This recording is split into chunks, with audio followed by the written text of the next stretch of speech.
우리가 이 세상을 살아가면서 어떤 현상을 바라보고 그 현상을 바라볼 때 모든 사람이 똑같은 반응을 하는 것은 아닌 것 같습니다. 한 가지 현상이지만 그 현상을 보고 사람들이 여러 가지 다양한 반응을 한다는 것이죠. 사람들이 가지고 있는 기질, 생각, 가치관이 다르기 때문에 똑같은 현상에도 다 똑같은 반응을 하는 것이 아니라 다양한 반응을 한다는 것입니다. 예를 들면 봄에 이쁘게 피는 벚꽃을 보고 벚꽃이 참 아름답다 이렇게 생각하는 사람도 있지만, 아름답게 핀 벚꽃을 보고 아무 생각이 없는 사람이 있을 수도 있습니다. 네, 그리고 올 봄에는 이제 벚꽃 피고 비가 와서 벚꽃이 좀 빨리 떨어진 것 같은데, 그 벚꽃이 떨어진 것을 보고도 이제 사람들이 다양하게 반응을 할 수 있습니다. 목사님들 중에서 벚꽃이 떨어진 것을 보고 이제 다 다르게 반응하는 것을, 목사님들 중에서도 다 다르게 반응한다는 것을 제가 발견했는데, 한번 어떤 목사님이 어떤 반응을 하셨는지 맞춰보시기 바랍니다. A 목사님은 떨어진 벚꽃을 보면서 올 봄은 벚꽃 구경도 못했는데 벚꽃이 벌써 다 떨어졌구나, 너무 아쉽다 이렇게 생각하고 이야기하는 목사님이 계십니다. 그리고 B 목사님은 벚꽃이 떨어진 것을 보고 이 벚꽃 누가 다 치우지? 진짜 힘들겠다 이렇게 생각하는 분이 계시고, C 목사님은 떨어진 벚꽃을 보고 아무 생각이 없습니다. 네, A, B, C 목사님이 있는데 누구일까요? A, B, C 중에 한 사람이 저인데, 저는 A, B, C 중에 뭘까요? 네, 저를 네, 잘 아시네요. 저는 C입니다. 저는 떨어진 벚꽃을 보고 아무 생각이 없는 사람입니다. A, B 목사님은 떨어진 벚꽃을 보면서 제가 생각할 때는 복음적인 반응을 하시는 분들인 것 같아요. 왜냐하면 A 목사님은 하나님이 만드신 창조 세계의 아름다움을 누리지 못해 안타까움을 느끼시는 분이시고, B 목사님은 떨어진 벚꽃을 치워야 할 사람을 향한 긍휼한 마음이 계신 분이다, 저는 이렇게 생각합니다. 그리고 C인 저는 아무 생각이 없는 사람이죠. 그래서 A와 B 목사님이 누구실까요? 담임 목사님 설교 잘 들었던 분은 기억나실 수도 있는데, 이제 A 목사님은 장철웅 목사님이십니다. 그리고 B 목사님은 이제 담임 목사님이십니다. 그래서 제가 두 분을 바라보면서, 저는 감성이 많은 사람이 아니기 때문에 두 분의 감성이 부럽고 본받고 싶다라는 생각을 할 때가 있습니다. 제가 담임 목사님 옆에서 함께 사역하고 배우면서 담임 목사님의 모습 중에 가장 배우고 싶은 것 중에 하나가 긍휼의 마음입니다.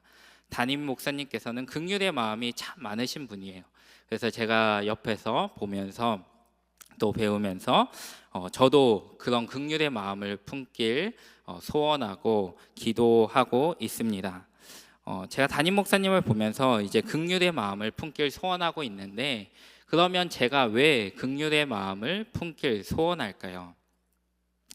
그 이유는 바로 긍휼의 마음이 하나님 아버지의 마음이고, 긍휼의 마음이 하나님 아버지께서 우리에게 요구하시는 마음이기 때문입니다. 오늘 본문 말씀을 잠시 살펴보면 예수님이 예수님의 제자 마태를 부르는 장면이 기록되어 있습니다. 예수님은 마태를 향해서 나를 따르라 이렇게 말씀하셨고, 예수님의 말씀에 마태가 예수님을 따르게 됩니다. 그런 후에 예수님께서 마태의 집에서 식사를 하게 됩니다. 그런데 문제는 마태의 직업이었어요. 마태는 세리였습니다. 세리는 그 당시 죄인으로 여겨졌고 많은 백성에게 미움을 받던 사람이었습니다. 당연히 세리인 마태도 백성들에게 죄인으로 보여지던 사람이었는데, 그 죄인과 같은 마태와 함께 예수님이 식사를 하게 된 것입니다. 그런데 그뿐만 아니라 마태의 집에서 식사를 하실 때 많은 세리와 죄인들이 마태의 집에 초대되어서 예수님과 함께 식사를 하게 됩니다. 이 모습을 본 바리새인들이 예수님의 제자들에게 이렇게 이야기합니다. 어찌하여 너희 선생님은 세리와 죄인들과 함께 잡수시느냐? 예수님은 마태복음 9장 초반부에 보니까 이제 중풍병자를 치유하시면서 제사함을 선포하셨습니다. 예수님이 제사함을 선포하셨다는 것은 예수님에게 제사함의 권세가 있다는 것이고, 예수님에게 제사함의 권세가 있다는 것은 그분에게 신적인 권위가 있다는 것을 의미합니다. 예수님의 이런 모습을 본 바리새인들은 예수님이 당연히 마음에 들지 않았을 것입니다. 그렇기에 예수님의 모습을 보면서 작은 트집이라도 잡고 싶었을 것입니다. 그리고 트집 잡을 기회가 지금 마태의 집에서 생긴 것입니다. 그래서 제자들에게 따지는 것이죠. 왜 너희 선생은 선하다고 하면서 저렇게 악하고 더러운 죄인들과 함께 식사를 하느냐? 이렇게 바리새인들이 예수님의 제자들에게 따지고 있는 것입니다. 이런 바리새인들의 공격을 알게 된 예수님이 무엇이라고 말씀하실까요? 오늘 읽은 12절 말씀을 보니 건강한 자에게는 의사가 쓸데없고 병든 자에게 의사가 쓸데있다, 이렇게 말씀하십니다. 건강하고 의롭다고 주장하는 너희에게는 의사와 구원자가 필요하지 않지만, 건강하지 않고 자신을 죄인이라고 여기는 예수님과 함께 식사하는 그런 죄인들에게는 의사와 구원자가 필요하다, 이렇게 예수님이 말씀하시는 것이죠. 결국 여기서 우리가 무엇을 깨닫게 됩니까? 예수님은 죄인들에게 필요한 존재라는 사실을 깨닫게 됩니다. 자신이 의인이라고 이야기하면서 살아가는 자에게는 예수님이 필요하지 않습니다. 그러나 나의 죄인을 인정하고 나의 죄인됨을 인정하고 나에게는 희망이 없다고 고백하는 자에게는 예수님이 필요한 것이죠. 우리에게도 이런 고백이 있기를 소원합니다. 나의 잘남을 자랑하는 인생이 되는 것이 아니라 예수님 없이는 나는 아무것도 아니라는 고백이 우리에게 있기를 소원합니다. 나는 죄인 중에 괴수이고 예수님이 없다면 전혀 희망이 없는 존재라는 것을 고백하면서 예수님만을 신뢰하고 의지하는 인생들이 될 수 있기를 주님의 이름으로 축복합니다. 다시 본문으로 돌아가 보겠습니다. 바리새인들은 왜 죄인들을 비방하고 판단했을까요? 죄인들과 함께 식사하시는 예수님을 왜 비판했을까요? 여러 가지 이유가 있겠지만 본문 중심으로 두 가지만 생각해 보면, 첫 번째, 그들은 자신들이 의인이라고 생각하는 교만함에 빠져 있었습니다. 그리고 둘째로 그들에게는 예수님의 마음인 긍휼의 마음이 없었습니다. 13절에서 예수님이 무엇이라고 말씀하십니까? 너희는 가서 내가 긍휼을 원하고 제사를 원하지 아니하노라 하신 뜻이 무엇인지를 배우라. 나는 의인을 부르러 온 것이 아니고 죄인을 부르러 왔노라 라고 말씀하십니다. 예수님이 우리에게 요청하시는 마음은 긍휼의 마음인 것입니다. 그리고 그 긍휼의 마음이 예수님의 마음입니다. 예수님은 죄인을 죄인이라고 판단하지 않으셨습니다. 죄인인 그들을 긍휼히 여기셨습니다. 죄인들을 불쌍히 여기셨습니다. 그리고 그런 긍휼의 마음이 예수님에게 있었기 때문에 예수님이 죄인들과 스스럼 없이 함께 식사를 할 수 있었던 것입니다. 혹시 우리는 내가 교회를 오래 다녔다고, 말씀을 잘 알고 기도를 열심히 한다고 다른 사람을 판단하고 있는 것은 아닌지 나 자신을 점검해 보아야 합니다. 만약 내가 다른 사람을 판단하고 있다면 우리는 긍휼의 마음을 가질 수 없고 예수님처럼 죄인들과 함께 식사를 할 수 없습니다. 그리고 예수님을 따른다고 예수님의 제자라고 이야기할 수는 있을지 모르지만 우리가 예수님처럼 살아가는 것이 아니라 바리새인처럼 사는 인생인 것입니다. 누가복음 15장 말씀을 보면 우리가 잘 아는 탕자 이야기가 나옵니다.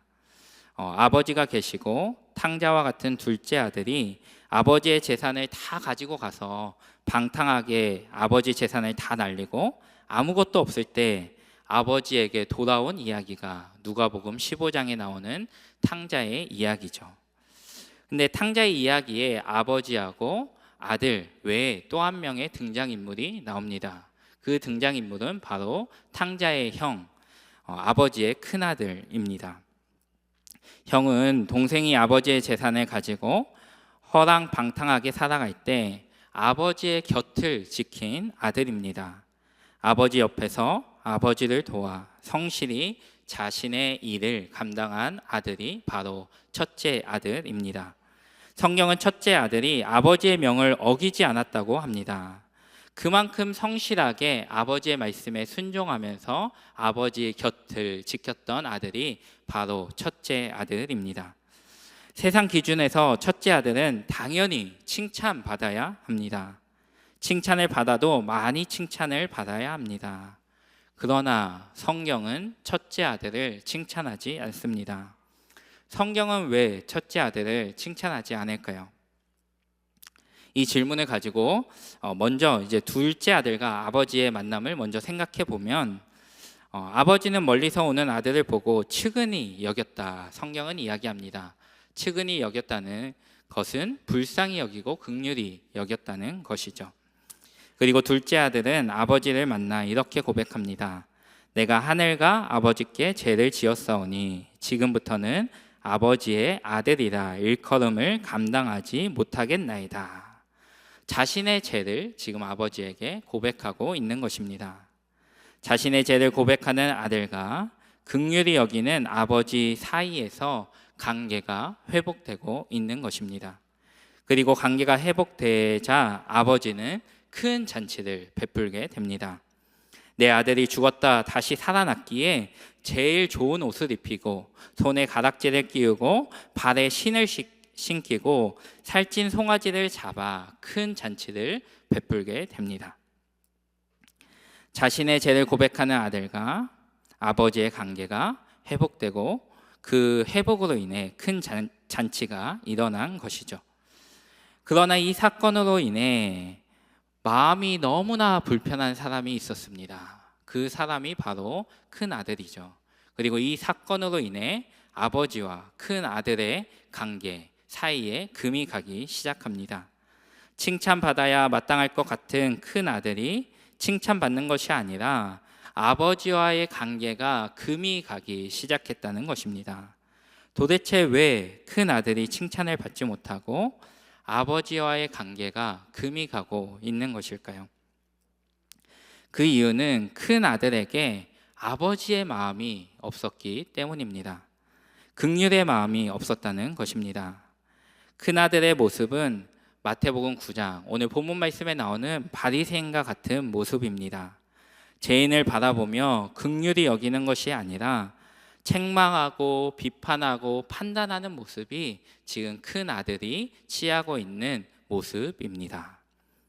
큰 아들의 행위는 순종이었고 칭찬받을 만했습니다. 그는 슬픔 가운데 있는 아버지의 곁을 묵묵히 지켰던 아들입니다. 그러나 성경은 우리에게 마음의 동기를 보라고 합니다. 큰 아들이 아버지 곁에서 아버지를 지킨 마음의 동기를 보라는 것이죠. 큰 아들의 동기는 선하지 않았습니다. 그에게는 긍휼이 없었습니다. 그에게는 사랑이 없었던 것입니다.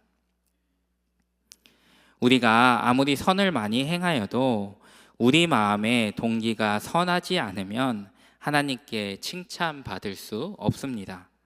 하나님은 우리의 마음을 보시는 분이시고 우리의 중심을 보시는 분이십니다. 그렇게 우리에게 그 무엇보다 필요한 것은 긍휼의 마음이고 사랑의 마음인 것입니다. 만약 큰 아들이 아버지의 마음을 알았다면 큰 아들이 어떻게 반응했어야 할까요? 인간적인 생각으로는 동생이 너무나 밉고 화나고 짜증날 수밖에 없는 상황입니다. 도저히 동생을 사랑할 수 없는 상황인 건 맞아요. 나는 열심히 일하고 수고했는데 아버지의 재산을 엄청나게 날리고 온 동생을 어떻게 사랑할 수 있습니까? 큰아들의 표현을 빌리자면 아버지의 살림을 창녀들과 함께 날린 동생인데 그가 어떻게 동생을 긍휼의 눈으로 바라볼 수 있겠습니까? 인간적인 생각으로는 큰아들이 동생을 도저히 사랑할 수 없고 긍휼히 여길 수 없는 것이 맞는 것입니다. 또한 지금 남아있는 아버지의 재산은 어떻게 생각해 보면 큰 아들의 목입니다. 둘째 아들 동생은 자신의 목을 다 가지고 갔어요. 다 가지고 가서 탕진했습니다. 지금 남아있는 재산은 큰 아들의 목이죠. 근데 자신의 몫을 지금 아버지가 동생에게 나누어 주고 허비하고 있는 것을 큰 아들이 보고 있는 것입니다. 큰 아들 입장에서는 참으로 화가 나는 상황인 것이죠. 내 것을 빼앗기는 상황을 지금 보고 있는 것입니다. 아버지가 내 것을 빼앗아 동생에게 넘겨주는 상황을 보고 있는 것이죠. 이런 상황에서 어떻게 동생을 긍휼히 여기고 사랑할 수 있습니까? 큰 아들은 자신에게 오는 피해가 싫었던 것입니다. 손해보기 싫었던 것이고 희생하기 싫었던 것입니다. 큰 아들은 자신의 동생을 위해 낭비를 하기 싫었던 것이죠. 거룩한 낭비를 하기 싫어했던 것입니다. 그러나 큰 아들의 역할은 동생을 위해 거룩한 낭비를 하는 것이었습니다. 안타깝게도 탕자의 형은 그 역할을 해주지 못했습니다. 하지만 우리에게는 탕자와 다르게 우리를 위해 거룩한 낭비를 해주신 우리의 큰 형이 계십니다. 우리의 큰 형이 되신 그분은 우리를 위해 모든 것을 포기하셨습니다. 자신의 명예와 권리와 자신의 모든 것을, 자신의 생명까지 포기하고 우리를 위해 낮아지신 분입니다. 그분은 우리를 위해 거룩한 낭비를 하신 분이고 우리를 위해 희생하신 분이고 우리를 위해 자신의 생명을 죽음으로 던진 분이십니다. 그리고 그분의 죽음으로 우리에게 생명이 허락되었습니다. 우리의 모든 죄를 짊어지고 십자가에 돌아가신 그분, 우리의 큰형, 그분은 바로 우리가 믿는 우리의 구원자 예수 그리스도이십니다. 예수 그리스도는 우리의 큰형이 되어주십니다. 우리를 위해 모든 것을 희생하시고 포기하신 분이십니다. 그렇게 우리도 예수님을 따라 예수님의 마음을 소유할 수 있어야 합니다. 다시 마태복음 말씀으로 돌아와서 보면 예수님이 우리에게 요청하시는 마음, 그것이 무엇인가요? 우리가 예수님의 마음을 품어야 하는데 예수님이 우리에게 요구하시는 마음, 그 마음이 바로 긍휼의 마음인 것입니다. 예수님은 우리에게 긍휼을 원하고 제사를 원하지 않는다, 이렇게 말씀하십니다. 예수님은 의인을 부르러 오신 분이 아니고 죄인을 부르러 오신 분입니다. 그렇기에 나는 저 사람과 다르다고, 나는 의인이고 죄인이 아니라고, 나는 착하고 정직하다고, 나는 바르고 선하다고 이렇게 생각하고 내가 말하고 있다면 우리는 예수님을 만날 수 없습니다. 우리가 예수님을 만나기 위해서는 내가 죄인인 것을 인정하고 죄인으로서 예수님에게 긍휼히 여김을 받아야 합니다. 그리고 그 긍휼하심을 받은 자만이 예수님을 따라 다른 사람을 긍휼히 여길 수 있는 것입니다.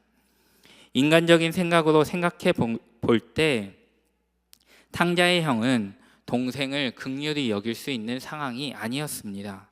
그리고 동생을 긍휼히 여기지 않고 동생을 미워하고 핍박해도 그 누구도 함부로 형에게 나쁜 사람이라고 이야기할 수 없을 정도로 세상 기준에서는 동생이 큰 잘못을 하였습니다. 그러나 인간적인 생각으로는 할 수 없고 인간의 능력으로는 할 수 없는 일이지만 나의 큰형이 되어주시는 예수님이 우리에게 그런 긍휼을 보여주셨고 우리에게도 그 긍휼을 나타내라고 말씀하십니다. 그런데 이런 일들은 나의 힘으로 할 수 있는 일이 아닙니다. 우리가 나의 힘으로 할 수 없기에 예수님을 의지하여 성령님의 도우심을 받아야 합니다. 우리도 긍휼히 여김 받을 자격이 없는 존재이지만 예수님께서 우리를 긍휼히 여겨 주셨습니다. 우리가 예수님의 그 긍휼을 기억해야 합니다. 우리가 예수님의 긍휼을 기억하면서 우리도 긍휼히 여길 수 있는 자를 긍휼히 여길 수 없는 자들 긍휼히 여길 수 있어야 합니다. 내 힘으로 되지 않겠지만 성령님이 도우실 때 우리에게 그런 놀라운 긍휼의 마음이 허락될 것입니다. 우리 주위에도 긍휼히 여기기 힘든 사람이 분명히 있을 것입니다. 인간적인 생각으로는 그들을 도저히 용서할 수 없고 긍휼히 여길 수 없는 사람이 있을 수 있습니다.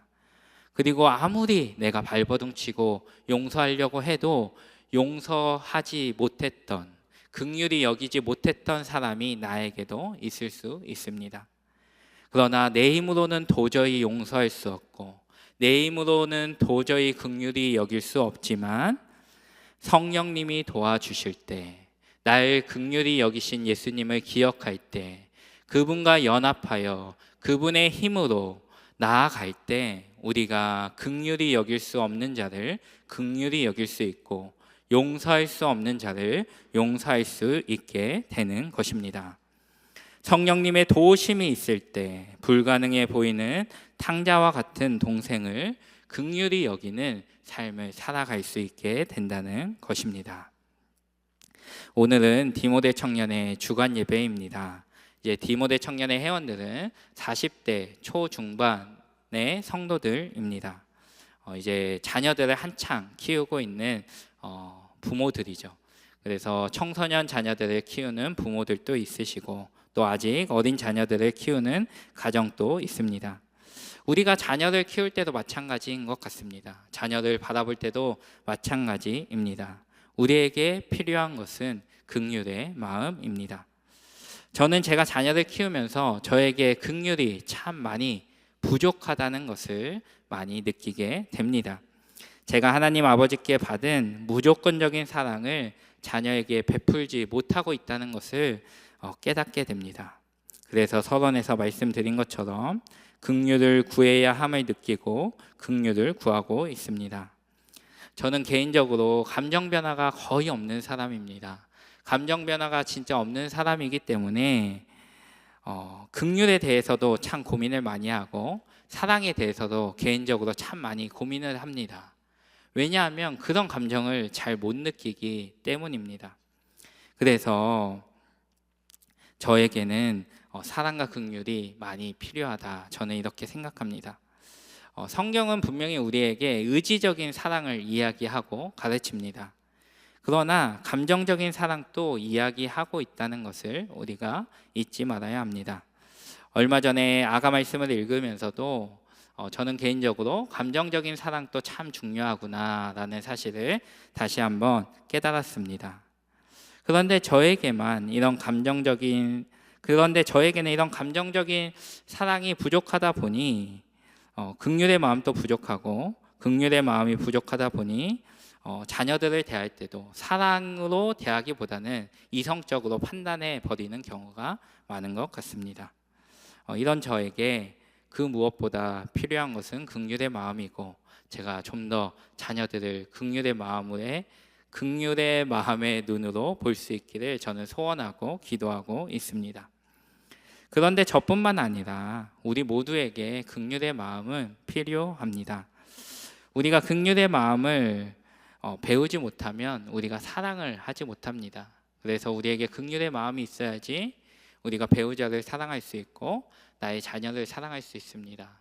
가족 친지를 사랑할 수 있고 직장 동료와 이웃을 사랑할 수 있습니다. 내가 어떤 현상을 보고 이성적인 판단을 많이 한다면 우리는 더 긍휼의 마음을 간절히 하나님께 구해야 합니다. 이성적인 판단, 사실 그것도 중요하지만 어떻게 보면 그것보다 더 중요한 것이 긍휼의 마음인 것입니다. 우리 모두가 긍휼의 마음을 품을 수 있길 소원합니다. 그런데 우리가 마지막으로 한번 생각해 봐야 되는 것은, 꼭 기억해야 되는 것은, 앞서서도 이야기했지만 긍휼의 마음을 품는 것을 우리의 힘만으로는 할 수 없다는 것입니다. 그렇게 우리에게 긍휼의 본을 보여주신 예수 그리스도가 필요한 것입니다. 우리 안에 내주하시는 성령님의 도우심이 필요한 것이죠.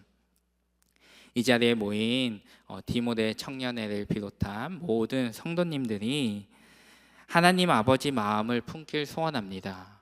우리가 하나님 아버지의 마음을 품고 예수님과 함께 성령님의 도우심을 받아 세상을 긍휼히 바라볼 수 있는 눈을 가질 수 있길 소원하고, 우리가 그런 긍휼의 눈으로 세상을 바라볼 때 우리를 통하여 하나님 나라가 확장될 것입니다.